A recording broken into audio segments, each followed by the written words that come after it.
संत सेवा समिति के अध्यक्ष सूफी संत वहीद चिश्ती जी ने नवरात्र, दशहरा और दीपावली के अवसर पर हिंदू समाज देशवासियों को शुभकामनाएं दी है।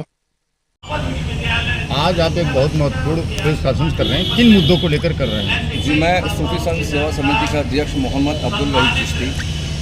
मैं नवरात्र के मौके पर, दशहरे के मौके पर, दीपावली के मौके पर अपने सभी हिंदू समाज में रहने वाले भाइयों बहनों को मैं मुबारकबाद देता हूँ, संदेश देता हूँ। और इस मौके पर मैं पूरे उत्तर प्रदेश समेत पूरे भारत की जनता को ये संदेश देना चाहता हूँ कि जिस तरीके से सरकार बनने के बाद से लेकर अब तक जितने भी जो निर्णय आ रहे हैं, वो चाहे हिंदू समाज के लिए हों चाहे मुस्लिम समाज के लिए हो, बहुत ही अच्छे हैं। और सरकार द्वारा जितनी भी जो काम चल रहे हैं मुस्लिम समाज के बीच में, जैसे मस्जिदों के, मदरसों के और मज़ारों के जो अभी डेमोलिशन हुए हैं, इसी दरमियान अभी आपने देखा होगा कि कुछ मदरसों को ताले लगा दिए गए थे, कुछ मदरसे बंद करा दिए गए थे। और वो मदरसे बंद कराने की वजह ये थी कि कुछ मदरसों के कागजात सही नहीं थे, कुछ मदरसों की जगहें नहीं सही थी। जैसे कि हमारे यहाँ बताया गया कि मस्जिद मदरसा अगर बनाइए तो ख़रीद के बनाइए, जायज़ ज़मीन पर बनाइए, नाजायज़ ज़मीन पर ना मस्जिद बनाइए और नाजायज़ ज़मीन पर ना आप मदरसा बनाइए, क्योंकि ना तो वहाँ पर नमाज होगी और ना वहाँ पर बच्चों को पढ़ाने का कोई सिस्टम होगा। तो मस्जिद भी ख़रीद के बनाइए और मदरसा भी ख़रीद के बनाइए। सरकार ने जो विवेचना कराई थी, उन विवेचना के दौरान बहुत सारे ऐसे मदरसे जो हैं वो अनलीगल पाए गए।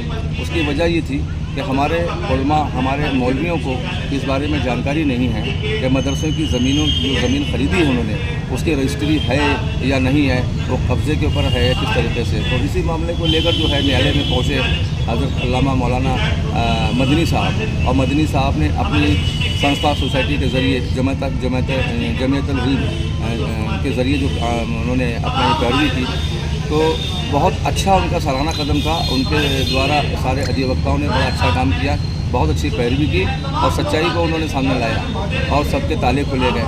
तो इसी तरीके से मैं चाहता हूं कि कुछ और ऐसे मुद्दे उत्तर प्रदेश में बाकी हैं जो उलझे हुए हैं, जिसमें हिंदू समाज और मुस्लिम समाज उलझा हुआ है। जबकि हिंदू और मुस्लिम समाज के बीच में जितनी मोहब्बत भाईचारा है उतना किसी और समाज के बीच में नहीं है।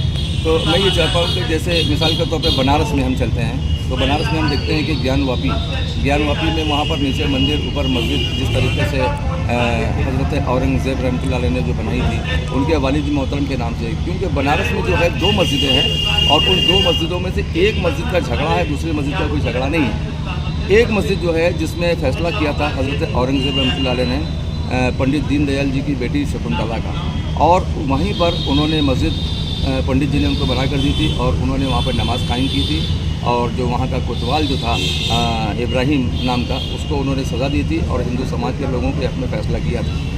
बहुत अच्छे फ़ैसला हुआ था, बहुत ही सही किया था और वहाँ पे मस्जिद बनाई गई।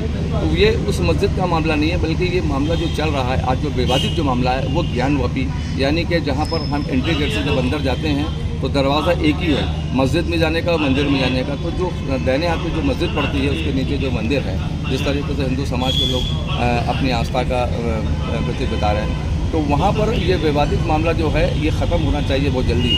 और मुस्लिम समाज के बहुत सारे ऐसे पढ़े लिखे और बुद्धिजीवी लोग हैं, मैं समझता हूँ कि वो पहल भी करेंगे, वो आगे भी आएंगे कि इस मामले को हल कराने के लिए।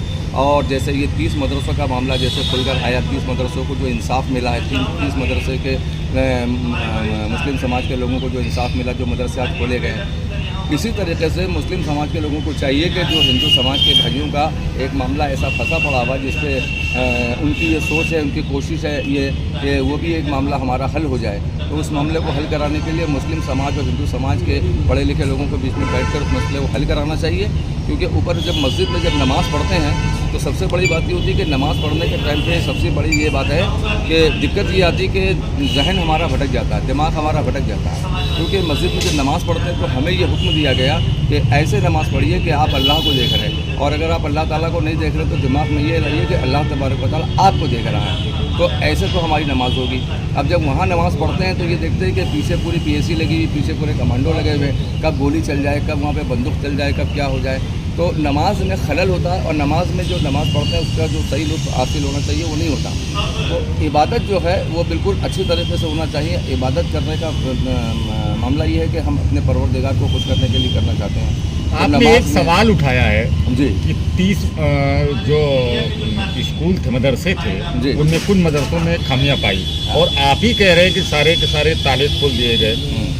तो ये कैसे दोनों बात एक तो हो नहीं रही है? नहीं, जो विवेचना के दौर पे जो विवेचना कराई गई थी उस दरमियान में मदरसों के लिखा पढ़ी में डॉक्यूमेंट में दस्तावेज में जो भी कमी बेशी पाई गई होगी, इसलिए सरकार ने वहाँ पे ताला लगवा दिया था।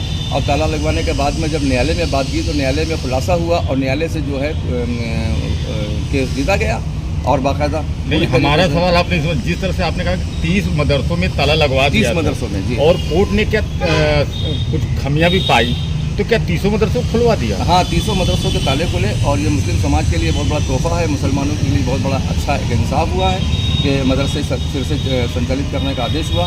उसमें हमारी कौम के बच्चे पढ़ेंगे, उसमें हमारी कौम के बच्चे आगे। यानी आप कहने का मतलब जो जांच हुई थी वो गलत हुई थी?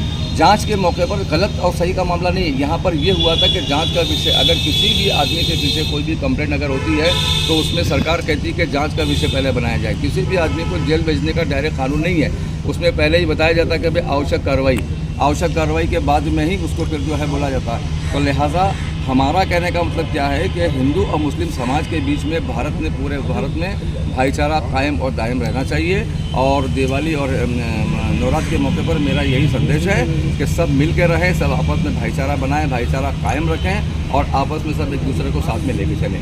ये मेरा कहना, हमारी सूफी संत सेवा समिति द्वारा ये पैगाम है पूरे देश के लोगों को।